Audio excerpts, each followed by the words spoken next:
యెహోషాపాతు తన జీవిత కాలంలో ప్రజల్ని పరిపాలిస్తూ నెమ్మదితో ఉన్నప్పుడు అనుకోకుండా 3 శత్రు రాజులు తన మీదకి వచ్చినప్పుడు 2 దినవృత్తాంతాల గ్రంథం 20:3 అందుకు యెహోషాపాతు రాజు భయపడి యెహోవా యొద్ద విచారణ చేయుటకు మనసు నిలుపుకున్నాడు.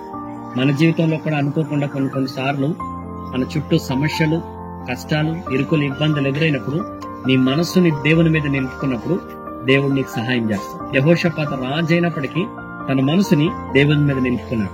అలాగనే ఆ రాజైన యెహోషాపాతు రాజు మా దేవుడవు నీవే అనే మాట చెప్తున్నాడు. ఆయన రాజు, తన చుట్టూ సైన్యముంది, బలగముంది, అన్ని ఉన్నప్పటికీ దేవునికి తను సమర్పించుకుంటున్నాడు. అయ్యా నా దేవుడవు నీవే. దేవుడు అనగా నిన్న, నేడు, రేపు ఏకరీతిగా ఉండేవాడు. మనతో పాటు మన స్నేహితులు, బంధువులు, మిత్రులు మనతో పాటు ఎప్పుడు ఉండరు, కానీ దేవుడు మనతో పాటు నిత్యము ఉండేవాడు. ఆ రాజుగారి మాట చెప్తున్నాడు, మా దేవుడవు నీవే అని. 2వ దినవృత్తాంతాల గ్రంథం 20:12 మాకు శక్తి చాలదు అనే మాట కూడా చెప్తున్నాడు. అంటే తన బలాన్ని చూసుకోలేదు, తన సైన్యాన్ని చూడలేదు.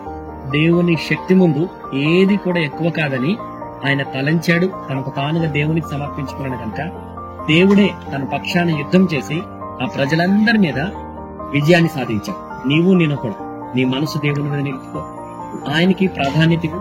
అలాగనే నీ శక్తి, నీ బలం కాకుండా ఆయన చేతులకు నీవు సమర్పించుకుంటే నీ జీవితానికి కూడా విజయాన్ని దయచేసి నిన్ను విజయ మార్గంలో నడిపించి దేవుని నామము ఎల్లప్పుడూ మహిమపరచబడుతుందని చెప్పి మనం చేస్తూ ఉన్నాం. దేవుడు మిమ్మల్ని దీవించుగాక.